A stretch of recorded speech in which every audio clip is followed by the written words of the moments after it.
So we're back with Dr. Johnson. We are still talking about motivation and change. If you are struggling with any sort of addiction or just any change you need to make in your life, really. Behavior. Yeah, any behavior you want to really change. So we're going to continue. Hopefully you caught our last segment. If not, you can go back and watch it. I highly recommend you watch them in order. So one thing I noticed, and I've heard you say this, sometimes when they seem like they are at the best place on the cycle, when they seem like they're doing really, really well, right, that they're the most vulnerable to relapse. I've heard you say that before because I actually saw you present on this. And it was really interesting to me. And I was like, that's interesting. At the time, I wasn't actually going through this with someone and actually coaching them. And now that I am, it's my exact experience. Yeah. Every time she's doing really well is when all of a sudden I find out she relapses. Yeah. What is going on? Yeah, that can be really confusing. I remember in residency, I was I was doing psychotherapy with this woman who'd been seen by residents for 15 years, right, in the program, and was having trouble with chronic, with depression, anxiety, a lot of trauma in her background. And for my first session with her, I had a really amazing session. I mean, she knew there was something here that could be powerful in terms of the therapeutic bond. And so what happened? She tried to kill herself that night. It almost seems like self-sabotage, right? To those of us on the outside, it's like self-sabotage. Why, when they're doing well, do they all of a sudden do something stupid? It's like, and sometimes you really can't understand it, but there are these things that get triggered where even sense of safety or hope actually makes them feel scared, anxious, really? And they act out of that, right? Or right? So, or people, their lives have been filled with false promises before. Okay. That didn't work out, and so even hope actually engenders a sense of fear or desperation. Oh, interesting. Okay. But one of the goals is when you're trying to help somebody, facilitate someone's change, is inducing what we call a change talk. Okay. And the paradox is that even just having them talk about their ambivalence about the change is change talk. It actually fertilizes the ground and helps them transition around that cycle a little bit more. So just acknowledging it. But we're sort of loath to do that, right? We're afraid that if we let them talk about their ambivalence, they're going to stay mired in their stuckness, right? Right. But in fact, it's actually helpful to just give them the space, without coercion, without manipulation, without agenda, to just say, here's the pros and cons about this behavior for me.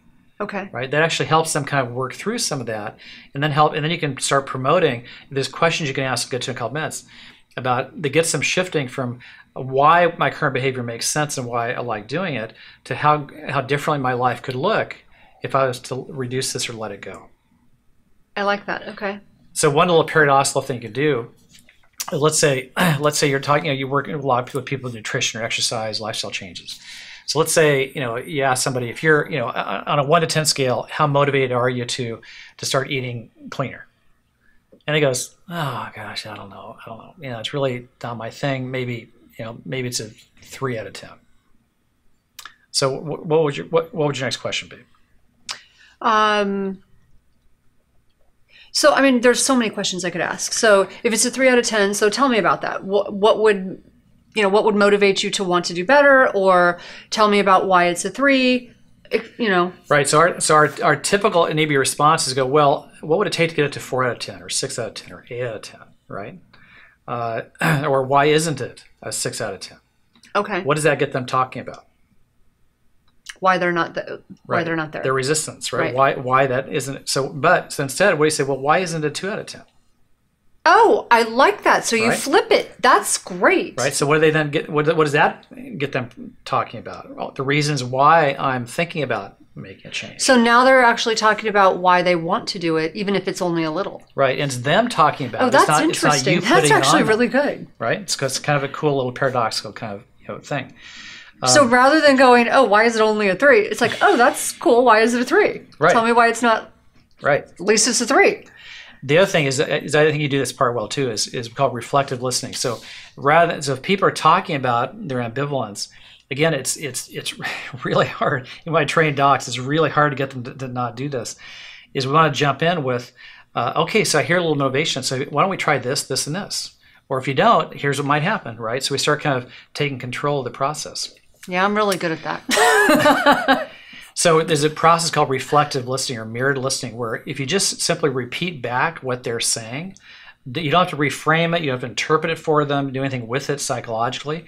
Just say, oh, if I'm hearing you right, I hear you saying you'd like to make a change, but you're afraid this and this, right? Or this and this comes up to block you. Am I hearing you right?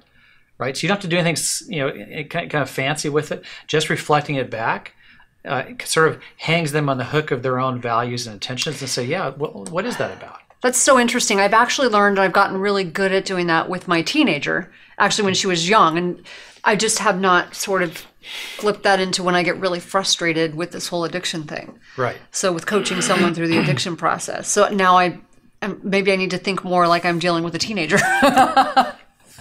So the tough part is not falling back into old habits of trying to either scare or intimidate or coerce change. Because it's hard. Well, again, it needs to be an inside job, right? So the more ownership they have about both the goals and the process for achieving those goals, the more likely it is to take. But what? Okay, so I have a question though, because it's kind of a fine line. I mean, in my mind, it's kind of a fine line. I get what you're saying. You can't threaten or coerce. But at some point, is it not okay to be very clear about what you are willing to do and not do? Not about what to them, but it's like, this is as far as I go. Yeah, so this is the balance piece we talked about. So how do you walk this tightrope between wanting to be there for them in an understanding, a compassionate way, to help them find their own intrinsic motivation for this change, right? Versus setting clear boundaries and limits, if it's impacting on a family or your health, that sort of thing. So there, I think what makes sense. Let me walk you through how to do this one first. Then we'll talk about how we address the other, because you can do both. That's the good news, right? Okay. Because you can learn how to set effective boundaries and do good self-care, or even address things that are in crisis that may need to be more directive, right? Without abandoning this other principle. So here's for people watching, here's sort of 5 questions that may be worth writing down.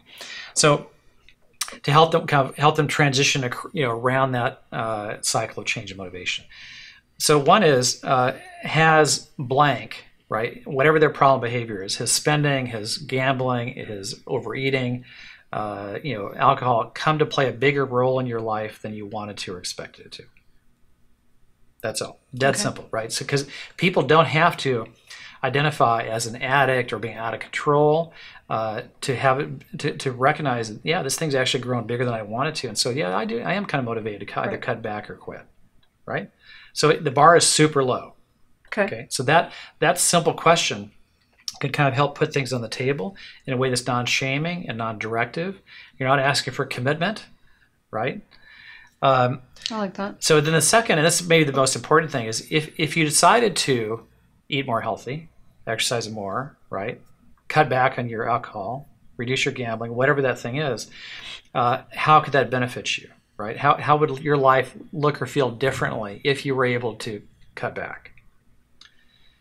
Because what's critical is once they find their emotional motivation for that change, then it becomes an inside-out job, right?